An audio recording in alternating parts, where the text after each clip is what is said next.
the breeze, kick it. What do you mean by those things? Let's start with one. Just shoot and breathe, just kick around for the day, you know what I mean? Talk. Okay, so shooting the breeze. Shoot and breathe, just kick it, just talk. All right. And how often would you go out in that little area and shoot the breeze, as you say? We do it all the time. All right. And when you say we, is it fair to say that you're talking about there are other people? Other guys, right. All right. Do you know their names? Not necessarily, no. All right. Do you still see them all the time? Not all of them, but I see some of them. Okay. While you were outside, was there anyone else you knew other than Peanut? Yeah, it was a lot of it from the neighborhood. Some of them little boys from Summer Hill right now who doing all the funny movement. How they were going back and forth, you could tell something was going on. The water went out in Fulton County or whatever around the court. The water was out, so it is what it is. But the comments, bruh, I ain't gonna hold y'all. This video is specifically for y'all who said Thug didn't do that. His own people set him up. Check it out. 5 days prior to the shooting, fellow IF gang member Kevin Watts assaulted and attempted to rob YSL member Kenneth Copeland at Club Crucial. APD gang unit investigators believe that this altercation at Club Crucial incited the gang war that led to Thomas' death on January 10th and dozens of retaliatory shootings between the two gangs in the months thereafter. Down, man. Get with it, get it rolled over, man. This is your nut, man. I'm letting you know it. Defendant Jeffrey Williams, an associate of YSL, did rent a 2014 Infiniti Q50 sedan from Hertz Rent-A-Car, which is used in the commission of the murder of Donovan Thomas Jr. So they say.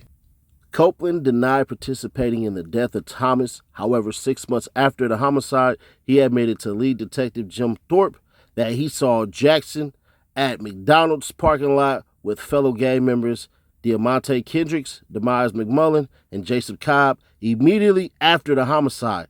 Copeland further advised that at the same time, fellow YSL member Demekion Garlington told him that Jackson, Kendricks, McMullen, and Cobb just murdered Thomas.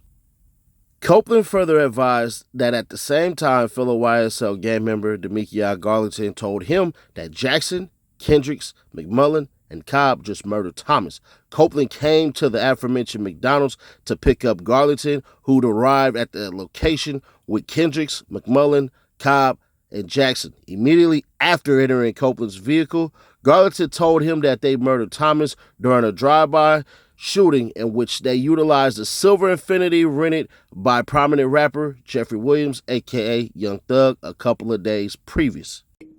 How was, back at that time, like in the weeks and months before the day that Young was killed, would you see him often? Yes. Was he moving any different in that time frame? Yes, like he felt something, like he wasn't acting like himself. Like he knows something, it was something in the air. Now, I'm going to publish, Mr. Hendricks, what's been marked as, and already admitted as 292 Yankee Golf. Another photograph is going to come up on that screen. Now, I'm going to help clear this. I'm going to ask you if you see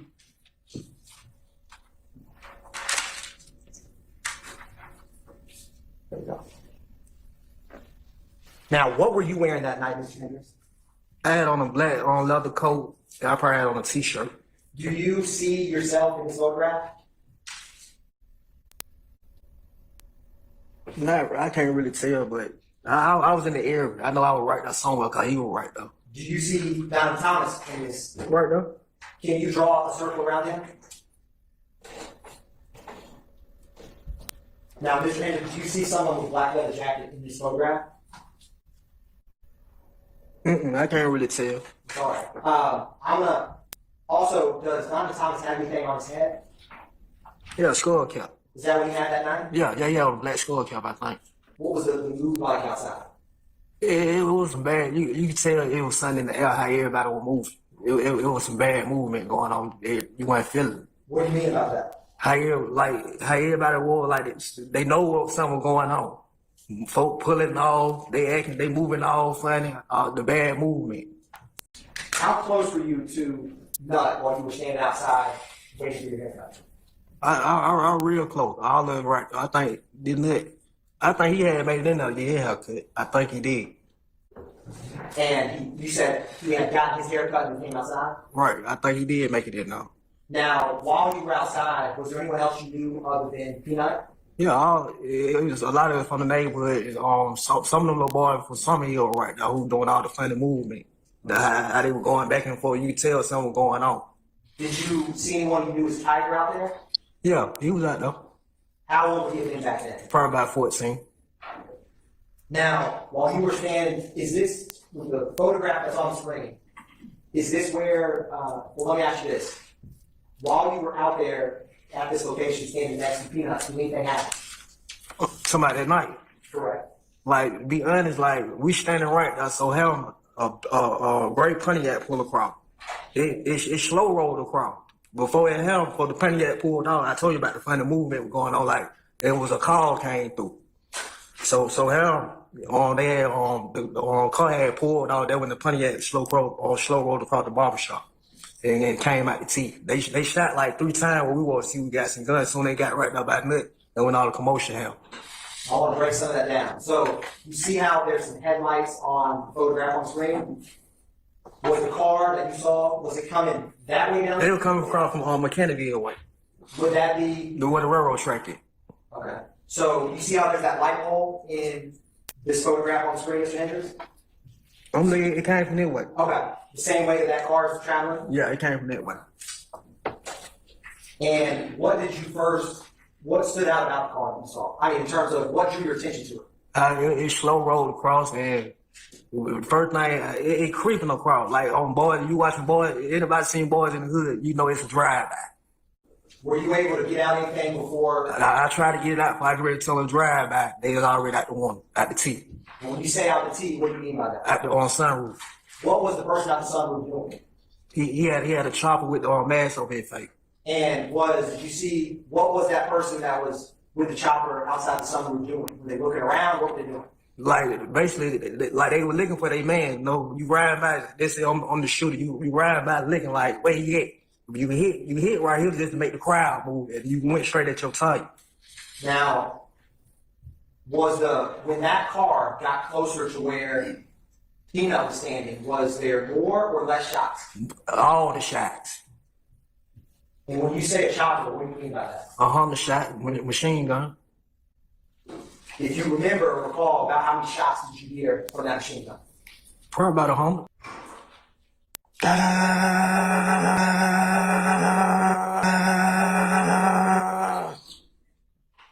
Boom, boom, boom. Boom, boom, boom. Da, da, da, da. I mean.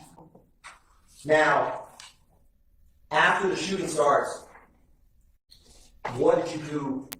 What did you get shot? Let me ask you that. Yes, sir. Where did you get shot? In the back.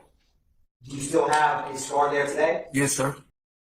Let's see. Do you see the area where you and Tiger went to after the shooting in this photograph? We were right up by the car area. We were right up in that area somewhere. On the ground to the. To the right, on my right. Did you call out for any help? Somebody was on the ground. Everybody was already at though. Initially, did people realize that you and Tiger were back there? Yeah. Eventually, yeah. It took a little minute because everybody was still, cause like when Nut got shot, I seen the blood spit up out his mouth and everything. Now, I'm gonna go back to 14 Yankee, Mr. Hendricks. There's gonna be another photograph gonna come up. Do you see what direction or where did Nut go after he was struck? He was right at the barbershop. He was going in the barbershop. He was back, he's shooting, but he going back, he going to try to get in the barbershop. To try to get the safety? Right, try to get the safety. Can you use this marker to draw a big circle to the area that Nut ran to after the shooting? Right up. Did he ever make it inside the barbershop? He's showing, he's trying to open up, but somebody locked the door. They presented, correct? Yes. Okay, where Donovan Thomas's truck was, correct? Yes. Okay. And you were out there for a period of time before any shooting occurred? Yes. Okay. And how long, to your recollection, were you out there with Donovan Thomas and other people? We was out there about an hour or two together. In that parking lot? Yes, sir. Okay. during that hour or two, did anyone go into the barber shops, and did you go get your hair cut during that hour or two? It was about 20, 30 of us out there waiting on a haircut that night. Okay. To your recollection, that during that hour and two, did you go into either of the barber shops to get a haircut? I ain't make it in there. I told you about 20, 30 folks out there waiting on the haircut. You got folks on the outside, and you got the barbershop packed in the inside too. I understand. Chilled. How long after he came back out, your words chill, how much time passed before any shooting occurred? For about 30 minutes. Okay. So It probably wasn't even 30 minutes. Like, it was a call. Somebody was working the phone. well, let me ask you this. When the shooting occurred, Mr. Thomas was not walking out either of the barber shops when the shooting occurred. He was on the lot. He was on the lot. Though I said it was a call. Somebody made a call. Okay, well, let me ask you. Right there by Mr. George. Right there in the first little cut. It's an empty building right there. That Mr. George shot right there.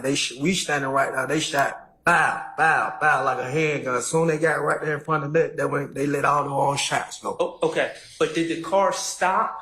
Yeah, it stopped. It stopped about a second or two. Okay. I ain't gonna say a second, probably about 20 seconds, then they let all the shots at me. The car stopped, your testimony is the car stopped for 20 seconds, and that would have been in front of the barber shop? Not exactly like in the parking lot. That wasn't that one. In between the two barber shops? Right. The car stopped for 20 seconds. Okay. And Mr. Thomas, I understand that you're saying shots were already fired, but Mr. Thomas started firing shots as well. After they shot first. I understand. Do you know what kind of gun Mr. Thomas was shooting? He probably had a 9. Do you know that for a fact, or are you speculating? You said he probably had a 9, so I'm I asking. seen it. It was a handgun. Okay. To your recollection, were any of the other individuals that were out in that parking lot with you and Mr. Thomas, did any of those other individuals shoot? No, sir. Okay. I don't have any further questions. Thank you. You testified that the car stopped for about 20 seconds, correct? Yes, sir. What's your degree of certainty that it would stop for around 20 seconds? It paused. The car just stopped where it was going. They already know what they target was. I understand. How certain are you of that? I was standing right there. Okay. Is that the same degree of certainty you have with the respect to you're saying that Mr. Thomas shot back? They shot first. I understand they shot first. Are you just as certain that Mr. Thomas shot back as you are that it paused for around 20 seconds? Just put it like that. When they shot him first, he got a chance to shoot his gun too. So when he's showing as he's spitting blood up. Because you're standing right there, correct? Yeah, I'm right there. He's showing as he's spitting blood up. He getting his shots off too. Okay. Is that your same degree of certainty that it was a Pontiac? It was a Bonneville. Okay. Thank you. Great. They shot him first. He got a chance to shoot his gun too. So when he's showing as he's spitting blood up. Because you're standing right there, correct? Yeah, I'm right there. He's showing as he's spitting blood up. He getting his shots off too. Okay. Is that your same degree of certainty that it was a Pontiac? It was a Bonneville. Okay. Thank you. Great. Thank you. No more questions. All right. Bonneville. Yeah. All right. Say down. You have any redirect? No, Your Honor. All right. On January 10, 2015, before you washed up his car, were you hanging around and shooting the breeze with those gentlemen, those persons that you described? Mm-hmm. Okay. Was the car that, can you recall the color of the car? I can't recollect, man. Can't recollect the color, none of that, man. If I showed you, just to bring it those gentlemen. Sure. The vehicle that you saw the shots come from, can you say whether the vehicle was new or old? It was old. It wasn't a new model car. It was an old model.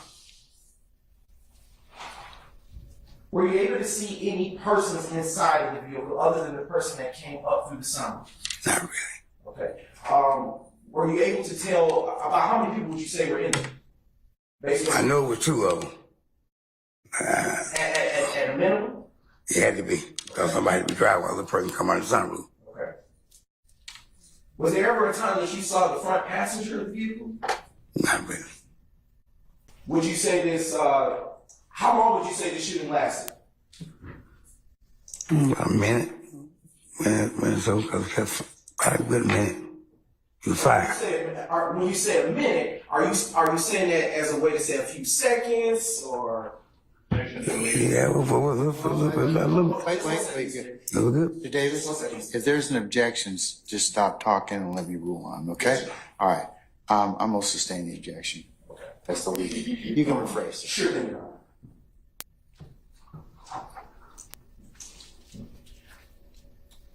I'll move on, Your Honor. After you got up off of the ground, did the other persons that you were shooting the breeze with that evening also get up off of the ground? yes, sir. When they got on where they went. Okay. Can you say that When they had gotten up, I don't know where they go. After you got up, where, if anywhere, did you go? Ran right into that. I ran right to him. Okay. Yeah. Now, when you ran to Nut, was Rev already there, or was he just in? Red was just coming out too. Okay. Mm-hmm. Yeah, Rev came a couple seconds after I came. Man, he just told me, he said it's over with. I said, what's it? He said we ain't gonna make it, you know. Okay. Yeah. Did you try to help Nut at any point? Yeah, I mean, whatever help I could do, I mean, what I could really do, you know. Yeah, he said he was going, you know. Did you get on the ground with Nut? Yeah. Okay. Did you touch him in any way? Right. What did you do when you touched him? I could put my arms around him, you know. Did Nut remain conscious the entire time you were with him?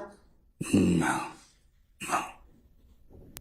It was beyond important to get to that last part, because if he was unconscious the whole time, where the hell did this statement come from? Because we know from two different people exactly what his last words were, and we heard it on the phone. Donovan Thomas' last words on this earth was, "I'm headed home." So look at this right here. It says, Thomas' brother stood near Thomas at the time of his death and heard him utter his final words, which consisted of, "Thug, Williams, had me killed," or something to that effect. Dirty games. Let's get into it, though. I let Brown and my man in the wine dress casual shirt go last, because if you remember, Brown tried to bring in that damn car, but then he stopped. Because if you remember, Buddy in the white shirt said, bruh, that car stood there for about 20 seconds. And if you heard Buddy in the in the wine shirt, he said it was there for about a minute. So that means that they had the ability to see the car. So I'm just going to put it out there. Y'all know in the hood, we know a Pontiac because they got that stupid red thing in the front. We know them Grand Prix, and them Grand Prix definitely had them sunroofs. So when people are talking, we've been led astray, bro. We've been led astray. The state didn't do the redirect to show the car that Thug had, because dude would have said that wasn't it. And if he would have said that wasn't it, boom, would have blew up the whole entire thing. Nobody shot back, but everybody knew Nut is insane to me. So you telling me that when the people got up, bro, Nut was the only person out there with a gun in Georgia? Nah, I don't buy that for 10 seconds. You got to remember, Buddy said when Nut pulled up on the block, everybody came through. When Nut pulled up on the block, man, he showed love. The block was dead before Nut pulled up on there. Nut was basically a star attraction in that same area. Nut was out there kicking it for 2 hours. Why didn't they slide then? Then he was talking about a call. Nobody from the state is going to get, nobody from the defense is going to get an A based off of that, because that man was leaning heavy into that's when he got a call, and everybody was too afraid to pull the trigger on that one. So that's why nobody's going to get it. I'm going to revise Weinstein to a B+, and Sharp to a B+. They can't get A's because of what I just said. Now, they also admitted yesterday that YSL members never hung out over there. And I'm fairly certain, since Buddy said they kicked it and they all knew each other and stuff like that and everything, he even said the Summer Hill boys to make sure that he distinctified a group of cats that hung out with him opposed to some other cats that hung out with him. That's very important. Also, Thug had that car for days. And I keep telling y'all, there is no way on God's green earth that Young Thug and them plan to assassinate or kill Lil Wayne, but they managed to plan out a hit on Big Nut? That doesn't make sense because if the DA is saying the patterns of behavior is that Young Thug and YSL and all these cats plan out murders, well, here's the biggest problem with that. Why didn't they plan out to kill Lil Wayne? They knew Lil Wayne was going to be there, I'm fairly certain, for at least 3 days. They knew exactly where he was going to be. So why didn't they rent a car then? Then that would have been a pattern of behavior. So it's either one or the other. Let me see, because I had to write this one down. Woody got jumped up trying to convince Quan to stay. The money was funny with Think It's a Game and Not Birdman. That was freshly out of Rich Homie Quan's mouth. Rich Homie Quan, even after Big Nut died, basically said that the money wasn't right. He wasn't getting all his stuff. He had to sit it down for 2 years after that with his music. So the reason why Rich Homie Quan hadn't dropped music all these years, it wasn't because he was scared of Young Thug or anything like that. It was because Think It's a Game had his balls in a vice. That's why he didn't drop any music. It had nothing to do with Birdman. He literally out his mouth said the reason he didn't rock with Birdman was because of ownership. Because Rich Gang is owned by Brian Williams. But I would tell freaking Rich Homie Quan, bruh, there's 2 ways to spin that. And I ain't never talked to Birdman a day in my life, so y'all ain't got to worry about me spinning some narrative for Birdman. But do y'all realize in all of those samples that got to be cleared and all of that stuff, the owner of the label, the owner of the group, that person has to pay to clear those samples, and they ain't cheap. So you telling me you would have took a percentage out of your goddamn money to pay for some of them samples? Not at all. Do you realize liability-wise that anything happened under the Rich Gang umbrella, that falls on Brian Williams? Nigga, you ain't got that kind of money. So it's a give and a take because once they launch an investigation and because Rich Gang is a subsidiary to Young Money, I'm assuming, why the hell do you want to be owner again? Because being owner means you have to take on a massive financial responsibility to all of this stuff. So you would have been cool with a lot of stuff being taken out of your check to handle all of that stuff? As far as clearing, as far as licensing, and as far as all of this other stuff that you had to do. All right, if that's what you want, that's what you want. But the ability to just come rap and all this stuff and everything like that and get paid to go run your shows, go do your features and all that stuff, and then you get known by one of the greatest promoters in rap history? Yeah, I'm not going to call that a loss because out your own mouth you said you didn't lose any money. The money was right. You just really wanted ownership. When it comes down to the murder of Donovan Thomas, I can emphatically say I am not 100% convinced that YSL had anything to do with it. I would even go ahead and caution you to say the state been lying on this shit. And this is what we've been finding out since this whole entire trial. But y'all let me know y'all thoughts on this one, man. Sure to keep your people aware, subscribe, turn on the bell, stay notified, and I'll catch you on the next one. We got y'all let me know. Do y'all want this Fonnie Willis video that's gonna get sent to Trump's Georgia team? Or do y'all want this Miss Love video that's gonna get dropped anyways? It'll come out either Saturday or Sunday. But I need y'all to hit this video to 4K likes, and y'all let me know in the comments which video y'all want. Y'all want that Miss Love video? Or do y'all want that Miss Fonnie Willis got a man sent to prison for jail by falsifying records and using somebody who was not there? I got all the papers on that one. Either way, they're coming out this weekend. Just let me know which one you want first.